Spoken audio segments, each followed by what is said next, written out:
আসসালামু আলাইকুম সবাইকে। আমি মোহাম্মদ মনির। আজকের অনলাইন ক্লাসে সবাইকে স্বাগতম জানাচ্ছি।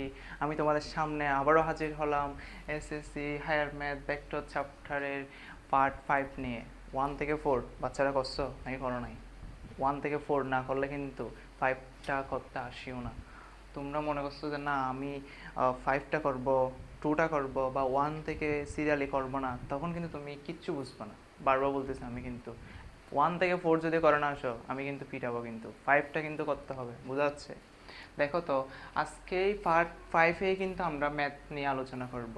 1 থেকে 4 ছিল বেসিক, আর 5টা হচ্ছে খুব ইম্পর্ট্যান্ট একটা ম্যাথ নিয়ে আমি তোমাদের সামনে হাজির হলাম। এখানে তেমন কিছু বেশি ম্যাথ নেই, কয়েকটা ম্যাথ করলে কিন্তু এই চ্যাপ্টারটা ক্লিয়ার হয়ে যাবে। আমি জানি এই চ্যাপ্টারের ভয়ভীতি স্টুডেন্টদের অনেক প্রচুর, কিন্তু এই চ্যাপ্টারটা সবাই স্কিপ করতে চায়। স্কিপ করা যাবে না টোটালি, কারণ এই চ্যাপ্টার থেকে মাস্ট একটা সিকিউ কমন পাবা ইনশাল্লাহ। সো আর দেরি না করে শুরু করা যাক। দেখো তো, আমাদের প্রশ্নটা হচ্ছে ভেক্টরের সাহায্যে প্রমাণ করো যে ত্রিভুজের যে কোনো দুই বাহুর মধ্যবিন্দুদ্বয়ের সংযোজক রেখাংশ ওই ত্রিভুজের তৃতীয় বাহুর সমান্তরাল ও তার অর্ধেক। এটা হচ্ছে বাংলা, একটা আমাদের মাথার উপর দিয়ে যেতে পারে, কিন্তু ইনশাল্লাহ যাবে না। দেখো, হয় এটা পরীক্ষা খুব কম আসে, এটা আর এটা প্রশ্ন দুইটাই সেম। এখন পরীক্ষায় এটা বাংলা লেখা খুব দেয় না, তারপরও মনে রাখার জন্য আমি লিখলাম। সৃজনশীলে এই স্টাইলে আসে: ত্রিভুজ এবিসি এর এবি ও এসি বাহুর মধ্যবিন্দু যথাক্রমে ডি ও ই হলে ভেক্টরের সাহায্যে প্রমাণ করো যে বিসি সমান্তরাল ডিই ও ডিই সমান হাফ বিসি। এই স্টাইলে প্রশ্নগুলো আসে। আগে তোমাদের চিত্র আঁকাটা খুব ইম্পর্টেন্ট। আমি দেখো কিভাবে চিত্র আঁকতেছি। এটা কি বলছে? ত্রিভুজ এবিসি খুব ইম্পর্টেন্ট, বারবার বলতেছি তোমরা ক্লাসটা প্লিজ করো, মনোযোগ সহকারে দেখলে ইনশাল্লাহ সব কিছু বুঝতে পারবে। দেখো, আমি যে স্টাইলে শেখাচ্ছি ওই স্টাইলটা দেখো। এখানে দেখো তো, ডি প্রমাণ কি করতে বলছে আমাদের? ডি সমান হাফ বিসি। প্রথমে কে আছে দেখো তো? ডি। তাহলে আমরা আগে এইভাবে চিত্রটা আঁকবো। শুরুতে কে আছে? ডি। যেটা শুরুতে থাকবে সেটা মাঝখানে দিবা, এইভাবে দিবা ডি। তারপর কে আছে দেখো তো? বিসি। তাহলে এটা এখানে দিবা বিসি। বোঝা যাচ্ছে? শুরুতে ডি আছে না, সেটা মাঝখানে দিবা, আর শেষে কে আছে? বিসি না, সেটা শেষে দিবা। বোঝা যাচ্ছে? আচ্ছা, ত্রিভুজের নাম কি দেখো তো এখন? এ বি সি না? তাহলে এই ত্রিভুজ তো বিসি লিখে ফেলছি, বাকি আছে কি? এ। ওদের কথাগুলোর সাথে এখন অটোমেটিক মিলে যাবে। আমি যে টেকনিকটা শিখাইলাম, প্রথমে যেটা থাকবে সেটা কোথায় লিখবা? মাঝখানে। শেষে যেটা থাকবে সেটা লিখবা নিচে। তারপর দেখবা যে ত্রিভুজের নাম কি? ত্রিভুজের নাম হচ্ছে এ বি সি। তখন এটা বাকি আছে কি? এটা উপরে লিখবা। ওদের কথার সাথে মিলতেছে কিনা দেখো। ত্রিভুজ এ বি সি মিলছে? এ বি, এ বি বাহুর মধ্যবিন্দুকে দেখো তো ডি। এই তো এ বি এর বাহুর মধ্যবিন্দু ডি। এসি বাহুর মধ্যবিন্দু হচ্ছে ই, তাহলে এসি বাহুর মধ্যবিন্দু কি? ই। আশা করি বুঝছো এটা। এখন ভেক্টর সাইন দিব। দেখো তো, ভেক্টর সাইন আমরা কিভাবে দিব দেখো। এই তো প্রথম দুইটা একই দিকে দিবা, এই তো এটা আর এটা একই দিকে দিবা। এগুলো কি জিনিস? আরে তুমি পার্ট 1 করছো? পার্ট 1 তো করো নাই। পার্ট 1 করো নাই, পার্ট 2 করো নাই, পার্ট 3 করো নাই। মনির স্যারের ক্লাস করতে 5 এর ডিরেক্ট এন্ট্রি নিয়ে নিছো, তাহলে হবে না। পার্ট 1 সিরিয়ালি দিছি না, ক্লাসগুলো দেখবা, দেন তুমি এটা না বুঝবা। এগুলো হচ্ছে ভেক্টর সাইন। প্রথম দুই দিকে একই দিকে দিবা, দিছি না একই দিকে, বাকিটা ভিন্ন দিকে দিবা। আমি কি এটা এভাবে দিব? তাহলে তো একই দিকে হয়ে যাচ্ছে না। আমি কিভাবে দিব? ভিন্ন দিকে দিব। বোঝা যাচ্ছে? এই দেখো, এটা আর এটা একই দিকে দিছি না, বাকিটা ভিন্ন দিকে দিছি। এটা এভাবে হবে না। তারপর হচ্ছে এটা যেরকম এটাও সেম স্টাইলে দিবা। বোঝা যাচ্ছে? এখানে আচ্ছা একটু লক্ষ্য করো তো, এখানে কয়টা ত্রিভুজ দেখতে পাচ্ছি আমরা? চিত্র আঁকা শেষ। চিত্র নিয়ে আর কিছু সমস্যা আছে? আর কোনো সমস্যা আছে? আশা করি নেই। এখানে কয়টা ত্রিভুজ দেখো তো? দুইটা ত্রিভুজ না? প্রথম ত্রিভুজ, ছোট ত্রিভুজের নাম কি বলো তো? A D E. আবার বলতেছি, ছোট ত্রিভুজের নাম কি? A D E. তাহলে আমরা সলিউশনে যাচ্ছি। ত্রিভুজ A D E A vector যোগের ত্রিভুজ সূত্র প্রয়োগ করে পাই। কি সূত্র? ভেক্টর যোগের ত্রিভুজ সূত্র প্রয়োগ করে পাই।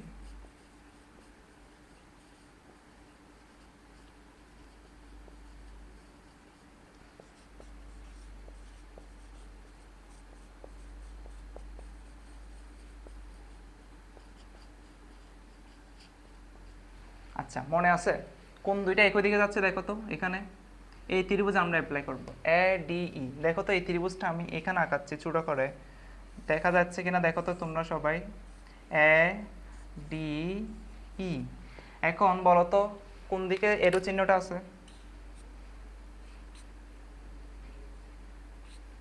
এখন দেখো তো কোন দুইটা একই দিকে যাচ্ছে দেখো তো। এ ডি আর ডি দুইটা একই দিকে যাচ্ছে না? এ ডি আর ডি, তাহলে আমরা কি লিখতে পারি? যে দুইটা একই দিকে যাচ্ছে এই দুইটা যোগ করব। এ ডি কি লেখা যায় বলো তো এখানে? এ ডি যোগ ডি সমান কি লিখবো? যেটা ভিন্ন দিকে যাচ্ছে সেটা সমান দিয়ে লিখবো। এটার নিয়ম কি ছিল বলো তো? এখানে ভেক্টর সাইন দিব। কি বলছিলাম? যে দুইটা একই দিকে যাচ্ছে, দেখো এ ডি যোগ ডি, এই দুইটা একই দিকে যাচ্ছে, দুইটা যোগ করব। এ ই ভিন্ন দিকে যাচ্ছে, সমান দিয়ে এই লিখবো। বোঝা যাচ্ছে? না বুঝলে ভিডিওটা পজ করে করে দেখবা, ইনশাল্লাহ বুঝতে পারবা। এরপরে দেখো প্রমাণের প্রথমটা কি আছে বলো তো আমাদের? ডি না? তাহলে আমরা ডিটা বের করব। শুরুতে বাম পক্ষে যেটা থাকবে সেটা ডি কে আমরা এক পাশে লিখবো। দেখো কি লেখা যায়? ডিই সমান, এই পাশে কি আছে বলো তো? এই ডি তো এই পাশে লিখছি, এ পাশে কি আছে? এই ডি কে এই পাশে নিয়ে গেলে কি হয়ে যাবে? এটা প্লাস আছে, এই পাশে গেলে কি হয়ে যাবে? মাইনাস। এটা 1 নম্বর সমীকরণ। এটা বোঝা গেছে? দেখো এরপরে কাহিনী কি, আমি পার্ট মনে হয় 3-তে বুঝাইছিলাম। কি বুঝাইছিলাম দেখো তো? এখানে ডি এটা কার মধ্যবিন্দু বলো তো? এ বি এর মধ্যবিন্দু না? একটা টেকনিক বলছিলাম না, মধ্যবিন্দু হলে কিভাবে লিখবা। দেখো তো এখানে ছোটকে এ ডি ছোট নাকি এ বি ছোট? এখানে ছোট হচ্ছে এ ডি, বড় হচ্ছে কি এ বি। তাহলে আমি একটা টেকনিক শিখেছিলাম না, ছোটকে ছোট হচ্ছে এ ডি সমান কি লিখবো? ছোট লিখছি না? তাহলে ছোট লিখলে হাফ লিখবো। কি লিখবো? হাফ। বড়কে বলো তো? A B. তাহলে নিয়ম কি বলতো? ছোট সমান হাফ এ বি, মনে থাকবে? এরপরে দেখো হাফ এটা এই পাশে আসলে কি হয়ে যাবে বলছিলাম না? 2 হয়ে যাবে। কি হয়ে যাবে? 2 হয়ে যাবে। তাহলে কি থাকবে? 2 এডি সমান, আর পাশে কি আছে? A B. এই বোঝা যাচ্ছে? আচ্ছা, এটা ধরে না বুঝলেও এখানে দেখো আমরা এইটা দিয়ে করব। এখানে ছোট কে বলো তো? এই নাকি এসি? দেখি দেখি বলো তো তোমরা পারো কিনা। এই এগুলো কিন্তু না পারার কিচ্ছু না, একদম ছোট বাচ্চাও পারবে। দেখো এখানে ছোটকে, ছোট কিন্তু এই, বড়কে এসি। তাহলে আমরা লিখতে পারি না ছোটকে? কি লিখবো বলো? এই সমান হাফ, বড়কে এসি। বোঝা যাচ্ছে? এখন কি করবা? হাফ এটা পাশে আসলে কি হয়ে যাবে বলো তো দেখি? 2a সমান এসি। বুঝতেছো তোমরা? এতটুকু শেষ। আমরা এখন বড় ত্রিভুজে ত্রিভুজ সূত্র অ্যাপ্লাই করব। দেখি বড় ত্রিভুজের নাম কি বলতো? ত্রিভুজ এই তো এ বি সি। ত্রিভুজ A B C A vector যুগের ত্রিভুজ সূত্র প্রয়োগ করে পাই। ভেক্টর যুগের ত্রিভুজ সূত্র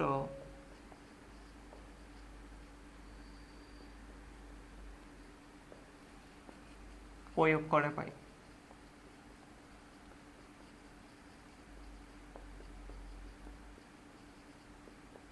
এই তোমরা কি ক্লাস করতেছো?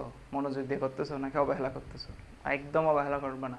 আমি যদি এই ভেক্টর ক্লাসগুলো তোমরা যদি না করো তোমাদের খবর আছে কিন্তু। ভেক্টর স্কিপ করবা না, বারবার বলতেছি। আমি যথেষ্ট চেষ্টা করতেছি একদম ভেঙে ভেঙে সব কিছু বুঝে দেওয়ার জন্য। দেখো তোমরা অবহেলা করবে না, একদম পিটাবো কিন্তু একদম। বড়কে বলো তো এখানে আমরা কোন ত্রিভুজ ত্রিভুজ অ্যাপ্লাই করব? ত্রিভুজ সূত্র এ বি সি। আমরা এখানে একটু চিত্রের মাধ্যমে দেখি আবার। নাম কি? A B C. দেখো এ বি সি। দেখো তো সাইনগুলো দেখো, সাইন কোন দিকে আছে? এই তো এইভাবে না? তারপর কোন দিকে আছে?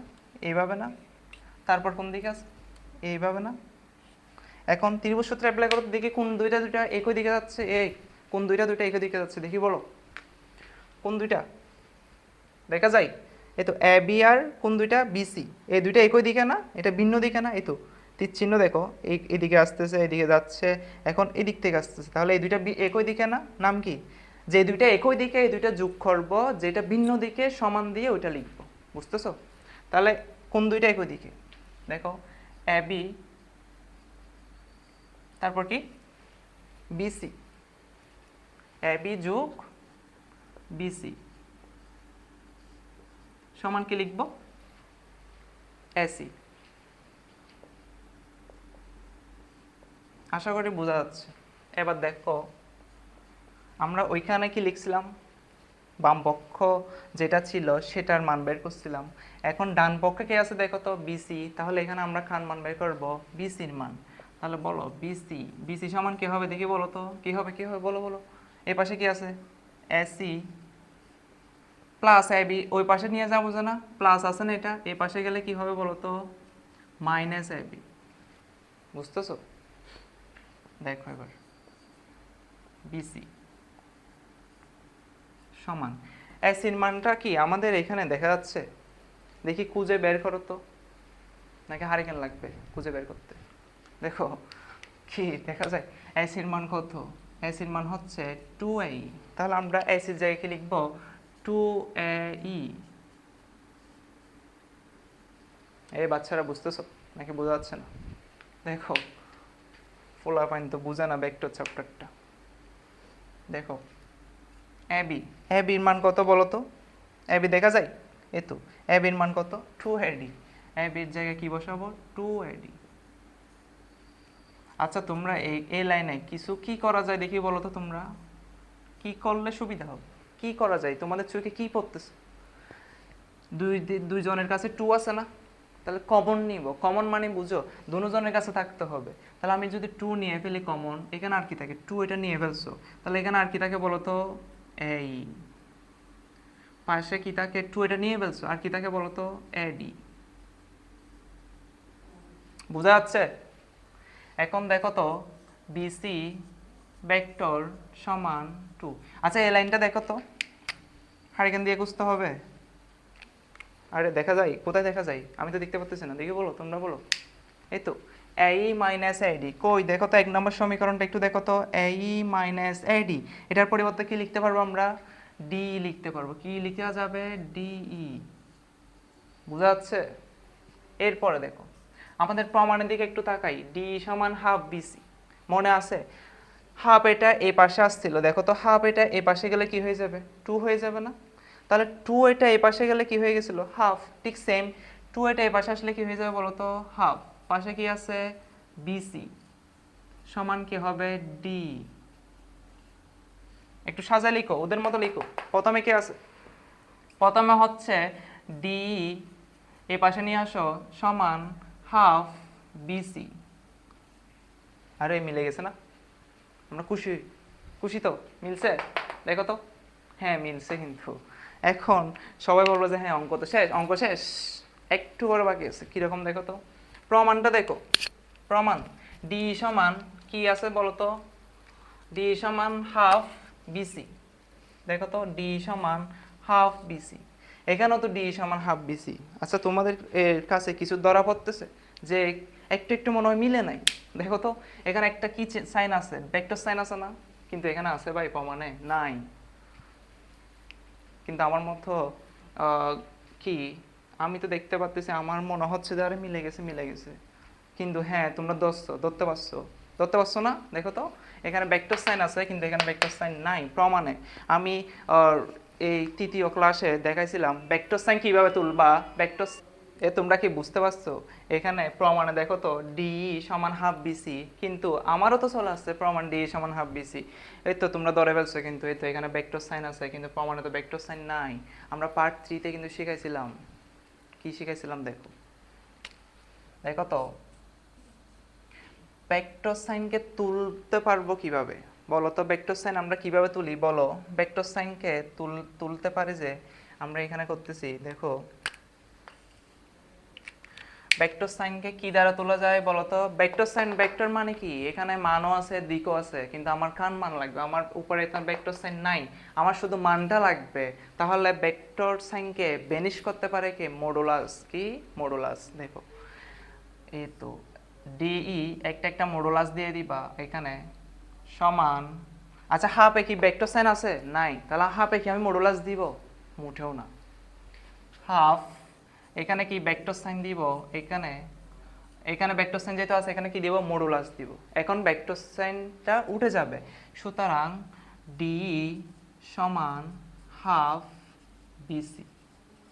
আশা করি এই অঙ্কটা তোমরা বুঝতে পারছো। খুব ইম্পর্টেন্ট একটা ম্যাথ করালাম, যেটা যে লাইনটা বুঝবা না একটু ফোর্স করে করে ক্লাসটা একটু করিও। আমি অনেক চেষ্টা করছি ভেঙে চুরে বোঝানোর জন্য। এই ম্যাথটা প্রচুর প্রচুর ইম্পর্টেন্ট। আশা করি তোমরা এই চ্যাপ্টারটা বুঝতে পারবা যদি ক্লাসগুলো কন্টিনিউ করো। দেখো বোঝা যাচ্ছে কিনা। আচ্ছা আমাদের আরেকটা প্রমাণ আছে না, বিসি সমান্তরাল ডিই, এটা আমি পার্ট 4-এ করেছিলাম। সমান্তরাল কখন হয় তুমি 4টা একটু দেখে আসিও, যখন দ্বারক রেখা সেম হয়ে যায়। কি হয়ে যায়? দ্বারক রেখা সেম হয়ে যাবে। বিসি আর ডিই এর দ্বারক রেখা যখন সেম হবে তখন কিন্তু বিসি সমান্তরাল কি হবে? ডিই হবে। এখানে 2-3টা লাইন লিখে দিবা, যেহেতু বিসি ও ডিই রেখা দ্বয়ের দ্বারক রেখা এক হয়, সুতরাং বিসি ও ডিই রেখা পরস্পর সমান্তরাল। আরেকবার বলতেছি, যেহেতু বিসি ও ডিই এর ধারক রেখা এক হয়, সুতরাং বিসি ও ডিই এর ধারক রেখা বিসি ও ডিই পরস্পর সমান্তরাল। বোঝা যাচ্ছে? না বুঝলে পার্ট 4টা একটু দেখবা, আশা করি বুঝতে পারবা। আমি সবাইকে একটা রিকোয়েস্ট করব, শুধু হচ্ছে ভেক্টর ক্লাসগুলো স্কিপ করিও না। আমি জানি ভেক্টরের উপর সবার ভয়ভীতি কাজ করে, ইনশাল্লাহ এই ক্লাসগুলো করলে আশা করি ভয়ভীতি কাজ করবে না। এবং তোমরা কিন্তু সাবস্ক্রাইব করতে বলবা না। ক্লাসটা ভালো লাগলে বন্ধুদের কাছে শেয়ার করবা, কমেন্টে আমাকে জানাবা যে ক্লাসটা কেমন হয়েছে। আর তোমাদের জন্য একটা বাড়ি কাজ দিয়ে যাচ্ছি, দেখো বাড়ি কাজটা হচ্ছে পিকিউ সমান হাফ এম এন। কী দিলাম? পিকিউ সমান হাফ এম এন। ত্রিভুজের নাম হচ্ছে এম এন এস। এটা তোমাদের জন্য হোমওয়ার্ক থাকবে। চিত্র কিভাবে আঁকবা? চিত্র আঁকতে পারবা না? দেখি বলো তো, চিত্র আঁকতে পারবা? পিকিউ সমান হাফ এম এন। প্রথমে কি আছে? পিকিউ। আমি একটু করে দেখা দিচ্ছি। এখানে কি হবে তাহলে? পি হবে। এখানে কি হবে? কিউ হবে। এটা তারপর কি আছে? M N. তো কিভাবে করবা এটা বলো তো? আবার বলতেছি আমি, এটা পি আছে এখানে পি দিবা, এটা কিউ আছে এখানে কিউ দিবা, এখানে এম আছে এখানে এম দিবা, এখানে এন আছে এখানে এন দিবা। অর্থাৎ প্রথমেরটা মাঝখানে লিখবা, শেষেরটা নিচে লিখবা। আশা করি বোঝা যাচ্ছে। হোমওয়ার্কটা করে আমার গ্রুপে দা মনির মেথডে চাইলে জমা দিতে পারো। সবাইকে ধন্যবাদ। আসসালামু আলাইকুম।